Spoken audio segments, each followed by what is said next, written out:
Olá, galerinha. Vamos lá, correção da nossa atividade de língua portuguesa. Eu já mandei o texto para vocês na segunda-feira. Fiz a leitura desse poema, certo? Que é o Cordel de Patativa do Assaré, Triste Partida. Mandei para vocês a música também, que foi cantada por Luiz Gonzaga. Então, agora vamos à correção das atividades. Vamos lá? De que trata o poema? Qual foi o poema que nós lemos? Triste Partida, de Patativa do Assaré. Ele fala sobre o quê? Fala sobre o sofrimento do povo sertanejo, sobre a saída dessas pessoas do interior do Nordeste para o sul ou sudeste do país, procurando o quê? Procurando emprego, procurando alimentação. Por quê? Porque nesse período eles passavam por um período de seca muito grande, então eles tiveram que vender suas terras, vender o pouco que tinha para poder sustentar suas famílias, certo? E quem são os personagens dessa narrativa?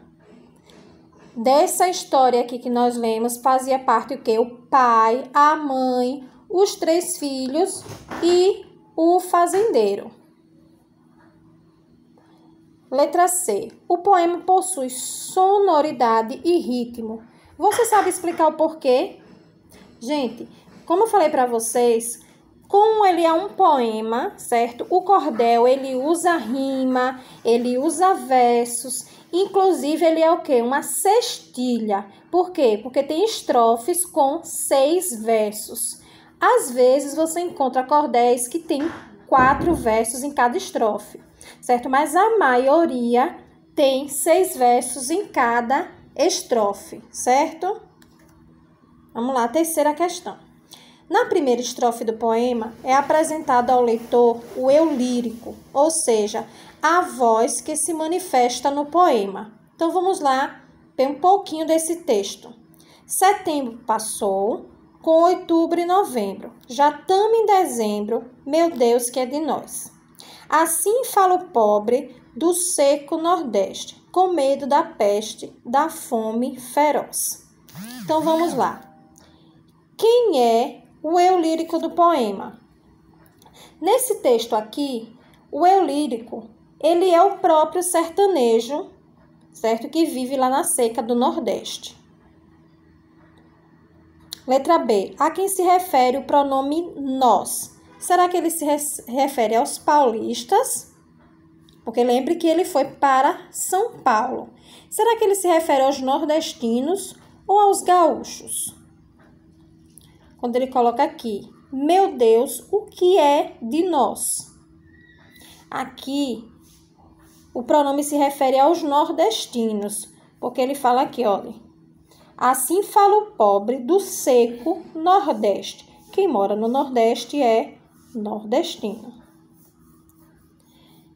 Quarta questão. Em alguns momentos, o poema dá voz aos personagens. Vamos lá ler um pouquinho aqui. Um fio choroso exclama a dizer: de pena e saudade, papai sei que morro, meu pobre cachorro, quem dá de comer? Já outro pergunta: mãezinha, e meu gato? Com fome sem trato, Mimi vai morrer. Ao dar voz aos personagens, o poeta faz o quê? Aproxima o leitor da narrativa, fazendo com que ele se coloque no lugar do sertanejo e sinta seu sofrimento, ou faz com que o leitor não se sinta parte da história? Gente, quando ele coloca isso aqui, eu lembro até que foi Isabel que chegou para mim, quando eu mandei o vídeo da leitura do poema. Isabel mandou para mim uma mensagem dizendo: tia, o poema é muito triste. Meu filho também, quando ouviu, ele disse: mãe, que coisa triste. E realmente, o que o autor queria fazer quando ele coloca todo esse sofrimento dos filhos do nordestino, ele realmente quer mostrar, quer aproximar o leitor desse sofrimento. Porque se ele não colocasse essa situação aqui da criança preocupada com o cachorro que vai morrer de fome, com o gato que também vai morrer, e na outra parte do texto que fala da menina que ficou triste porque a boneca ficou em casa, porque a roseira dela vai morrer, Se ele não colocasse isso, ninguém ia sentir o sofrimento do outro, certo? Então, quando ele coloca essa situação, ele realmente quer aproximar o leitor do sofrimento do nordestino. Vamos lá, página 152. Esse poema de cordel usa a linguagem figurada, ou seja, há um emprego de palavras não no sentido literal, com o objetivo de passar determinada ideia ou sentimento. Que ideia passam os trechos a seguir? Vamos lá. Da fome feroz. Gente, feroz é quando alguém tá com muita raiva, quando alguém é muito forte. Quando a gente fala que o leão é feroz, que ele é forte, que ele é valente, que ele é grande.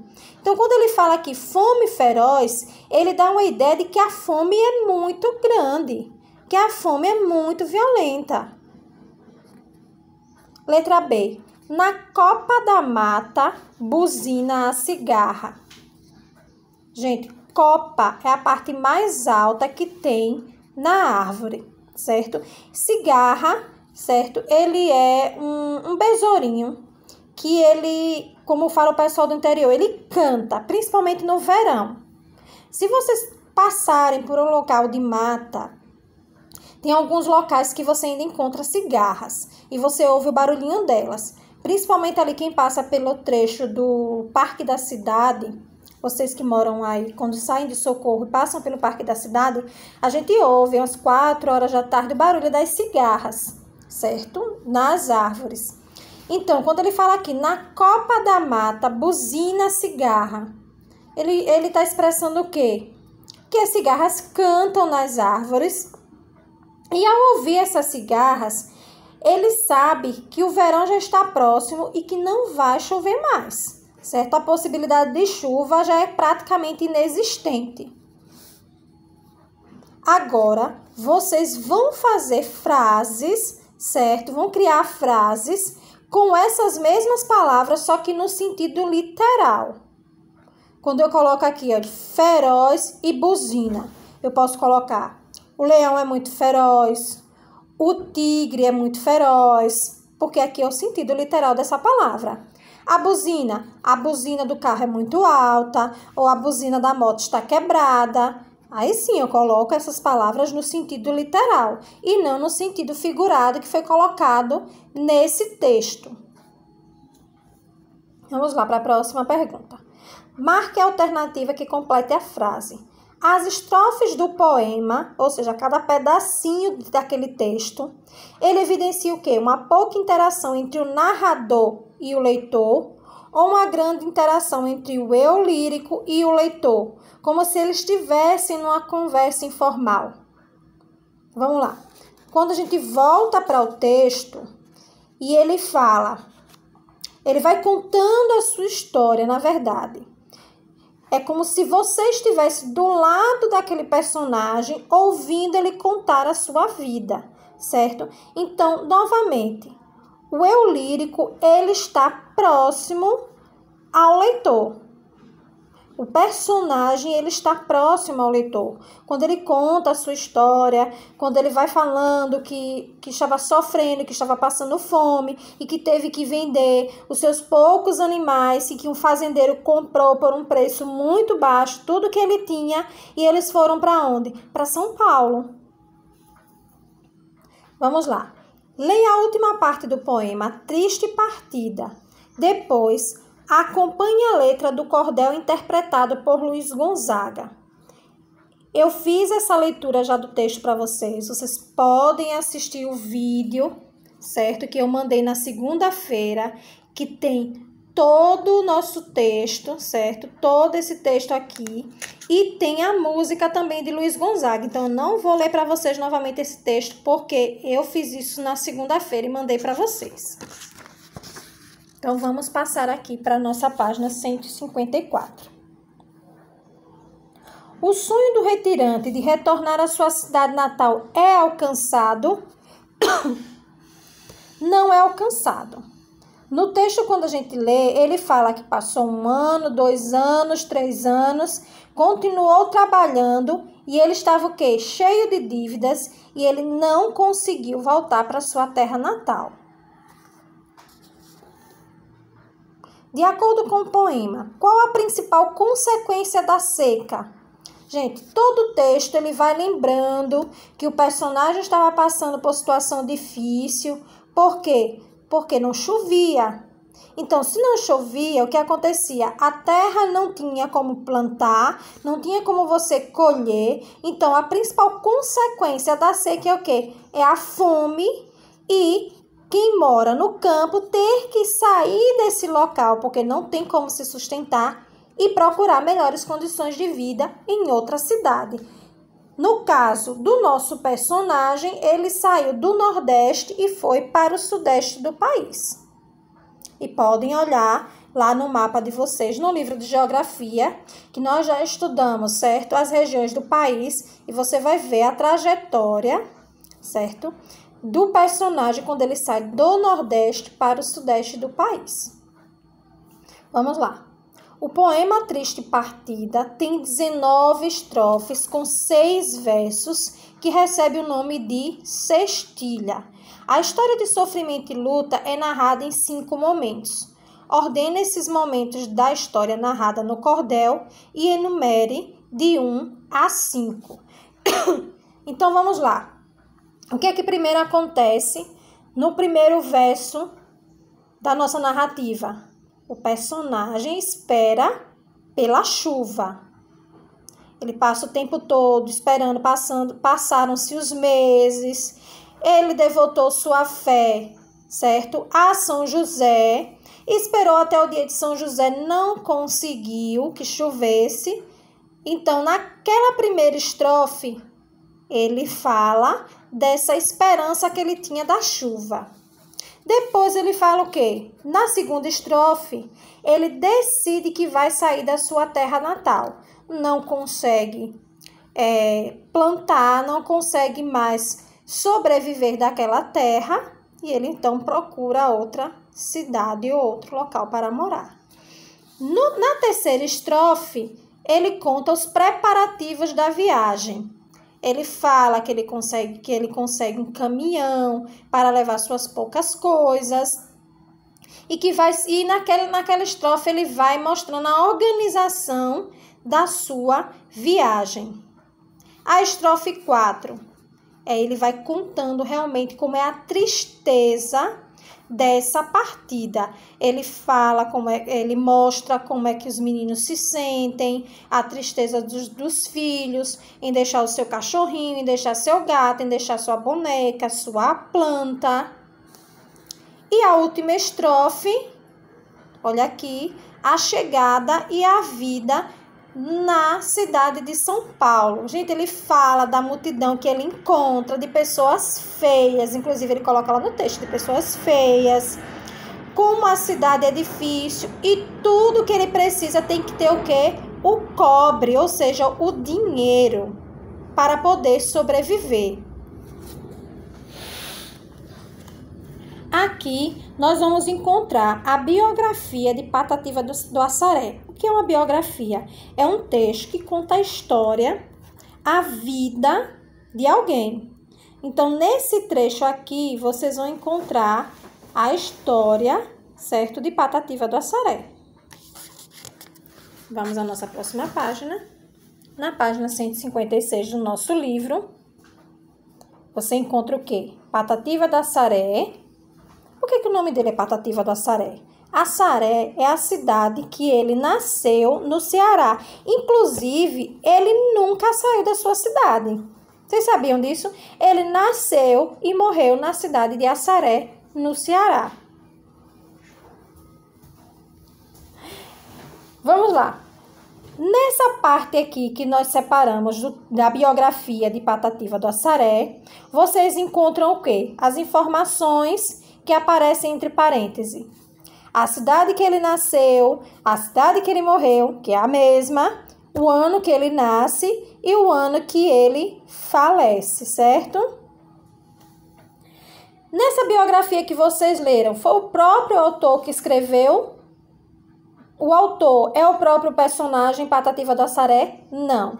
Quem escreveu foi um jornalista, certo? E vocês vão encontrar lá no finzinho do texto o nome desse jornalista.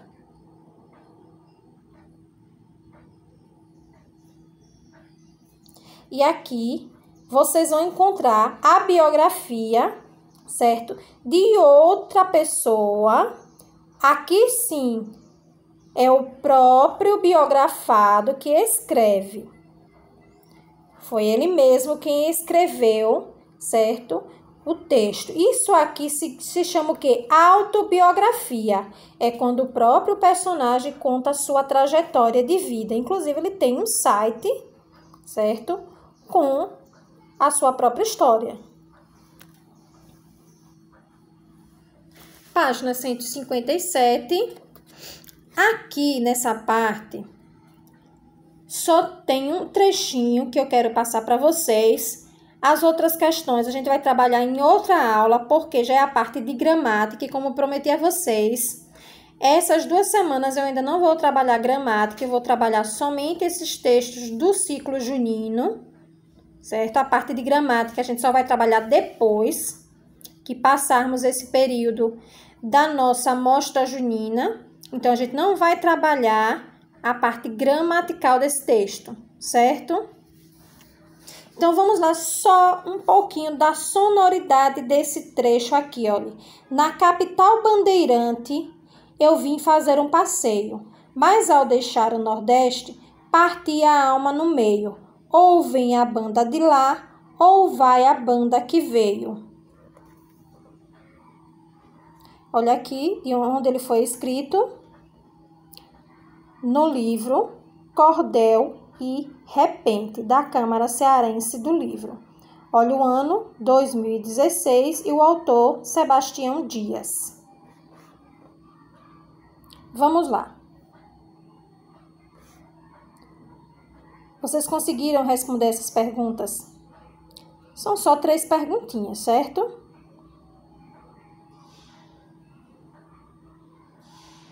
Vamos lá? Em que parte da revista o cordel foi publicado?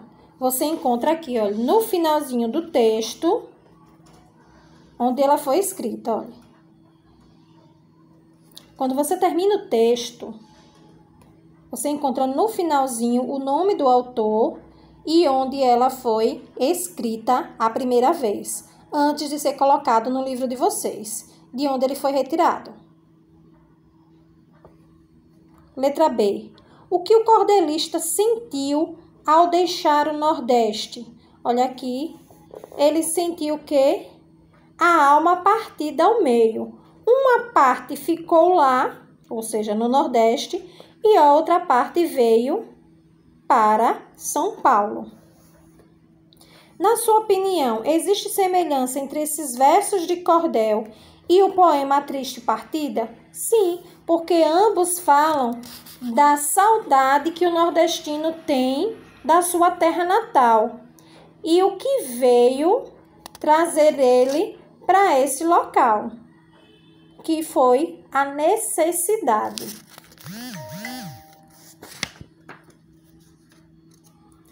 A página 158 também é gramática, certo? E nós não vamos trabalhar gramática nesse momento.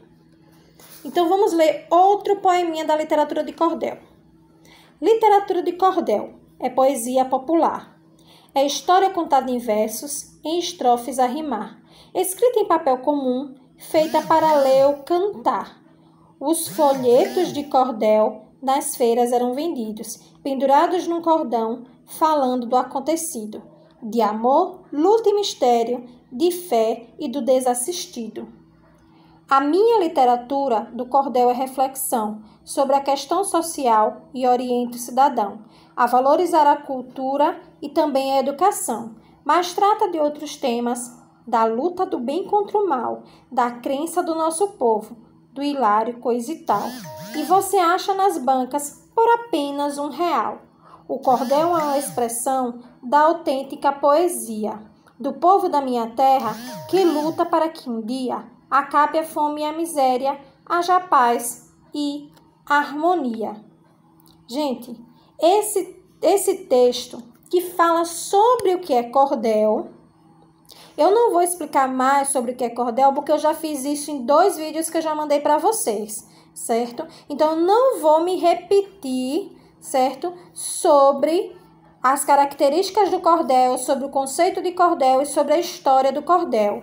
Vocês já viram que a história que o cordel fala da história do povo nordestino. Lembre que eu falei para vocês que o cordel não nasceu no Nordeste, certo? O cordel ele já vem da Europa e aqui no Nordeste ele encontra realmente um solo fértil para se reproduzir, certo? Encontra pessoas que começam a produzir o cordel, mas o cordel ele não é original do Brasil.